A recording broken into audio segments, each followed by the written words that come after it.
अष्टावक्र गीता भाग 6। आज हम अष्टावक्र गीता का प्रकरण 5 शुरू करेंगे। मोक्ष प्राप्ति के उपाय।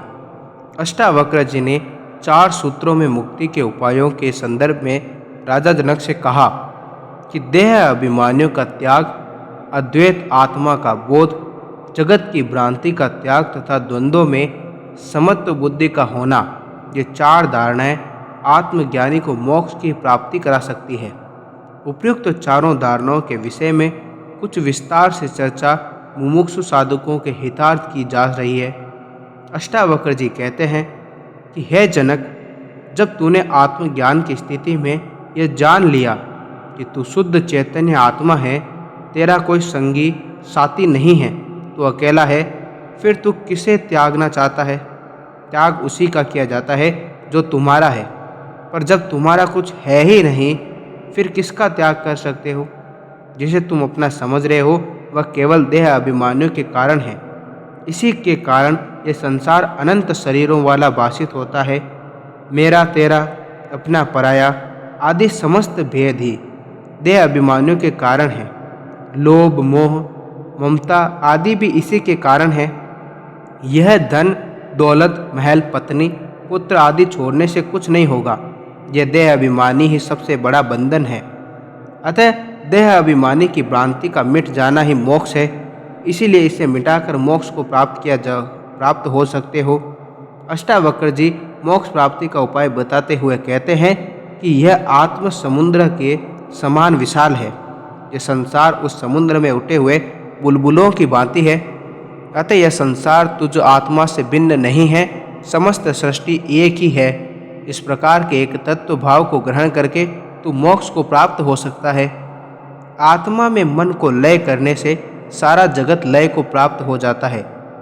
जब तक आत्मा के एक तत्व का बोध नहीं होता है, तब तक मोक्ष नहीं हो सकता। अष्टावक्र जी राजा जनक को समझाते हुए कहते हैं कि अज्ञानी को यह दृश्यमान जगत स्थूल होने के कारण प्रत्यक्ष दिखाई देता है, क्योंकि उसे इस तत्व का कोई ज्ञान नहीं होता है। आत्मज्ञानी ही इस तत्व को जानने में सक्षम है। अष्टावक्र जी कहते हैं कि यह दृश्यमान जगत प्रत्यक्ष होता हुआ भी रज्जु सर्प की भांति तुझ शुद्ध चैतन्य आत्मज्ञानी के लिए सत्य नहीं है। तेरे लिए तो एकमात्र यह आत्मा ही सत्य है।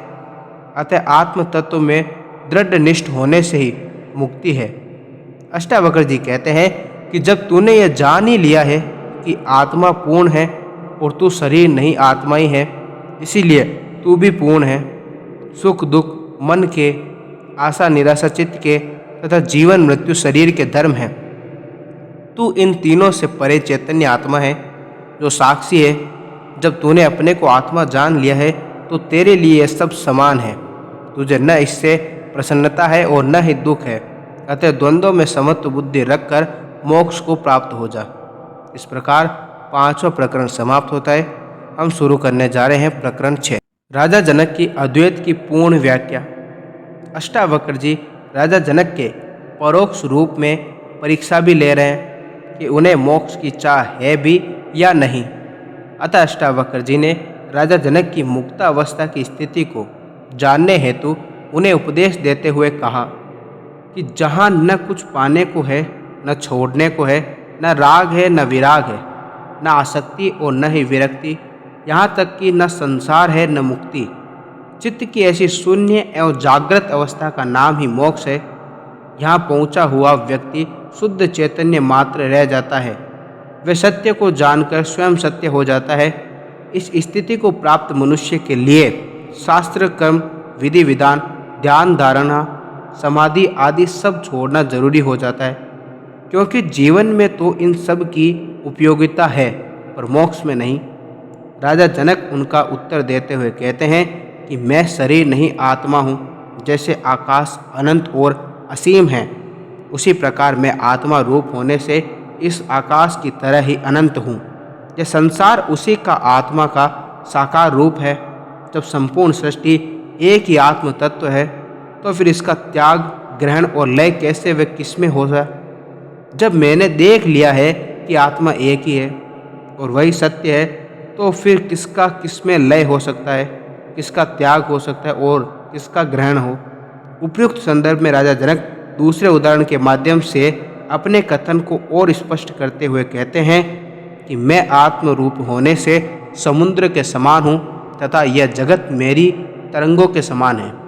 अद्वैत की स्थिति को और भी स्पष्ट करते हुए वे कहते हैं कि आत्मा एक ही है, इसका न निर्माण होता है और न विनाश, अतः इसे न तो छोड़ा जा सकता है न ग्रहण किया जा सकता है, न इसका किसी में लय होता है। राजा जनक अपनी बात को तीसरा उदाहरण देते हुए स्पष्ट कर रहे हैं कि यह जगत समुद्र व तरंगों की भांति भी नहीं है, क्योंकि लहरों का लय समुद्र में होना संभव है, किंतु मैं आत्मा रूपी सीपी के समान सत्य हूँ एवं विशाल की कल्पना उस सीपी में चांदी की भ्रांति के समान है।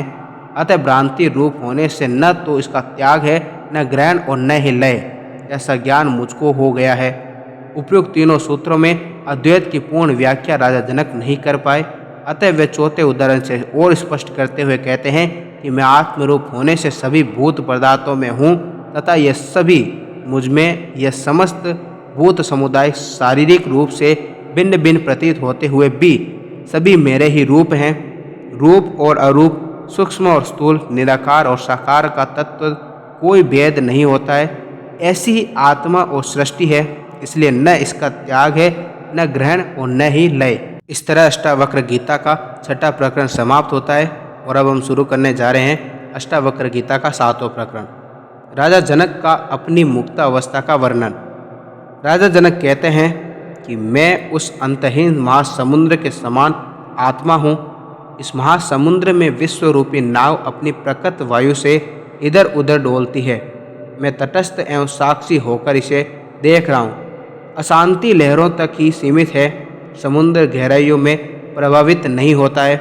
इसी प्रकार मनुष्य की सारी अशांति का कारण मन है, जिसमें कामनाओं वासनाओं की तरंगें उठती है। ये मन का स्वभाव है। वे आगे कहते हैं कि मैं अपने स्वभाव को उपलब्ध हो गया हूँ, स्वाभाविक जीवन जी रहा हूँ, पूर्णतया शांति हूँ। अतः इसके लिए कोई चेष्टा नहीं करता कि चेष्टा ही अशांति का कारण होती है। राजा जनक अपनी स्थिति को और स्पष्ट करते हुए कह रहे हैं कि मुझ में अब कोई संकल्प विकल्प नहीं है। मैंने न संसार छोड़ा है, न संन्यास ग्रहण किया है, न पश्चाताप करता हूँ, न क्षमा याचना करता हूँ। अब न त्याग का आग्रह, न ग्रहण का। यही आत्मा का स्वभाव है और मैं उसमें स्थित होकर शांत हूँ। राजा जनक कहते हैं कि जिस प्रकार तरंगे उठने व शांत होने से भी समुद्र में कोई परिवर्तन नहीं होता है, उसी प्रकार चित्त रूपी वायु से आत्मा में भी वासनाओं कामनाओं की तरंगे उठती है या मिटती है तो कोई परिवर्तन नहीं होता है। आत्मरूपी होने से मेरी न वृद्धि होती है और न हानि।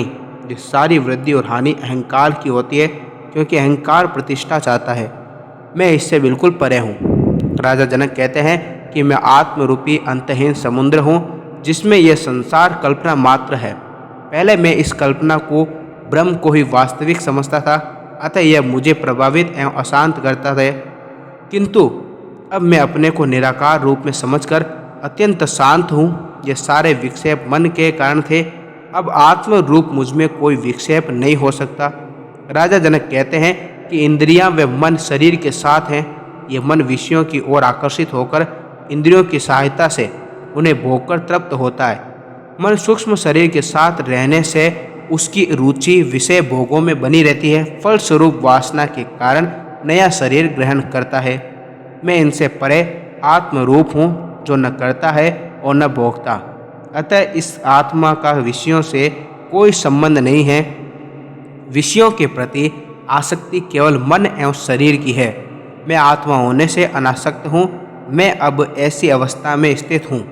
राजा जनक कहते हैं कि मैं आत्मरूप हूँ तथा आत्मा के लिए यह समस्त संसार इंद्रजाल की भांति माया एवं ब्रह्म मात्र है। आत्मरूप आत्मा ज्ञान स्वरूप है, वह इससे प्रभावित नहीं होती है। भोग एवं त्याग दोनों कल्पनाएं हैं जो कुछ पाने के लिए की जाती है। जब मैंने सब कुछ पा लिया, पाने को कुछ शेष नहीं है, फिर कल्पना किसकी की जाए। मैं स्वभाव से जो हो रहा है उससे संतुष्ट हूँ, कोई चुनाव नहीं है। मैं दोनों का साक्षी होकर चैतन्य में स्थित हूँ। भाग 6 को आज हम यही समाप्त करते हैं। कल हम भाग 7 शुरू करेंगे, जिसके अंदर हम अष्टावक्र गीता का प्रकरण 8वां शुरू करेंगे।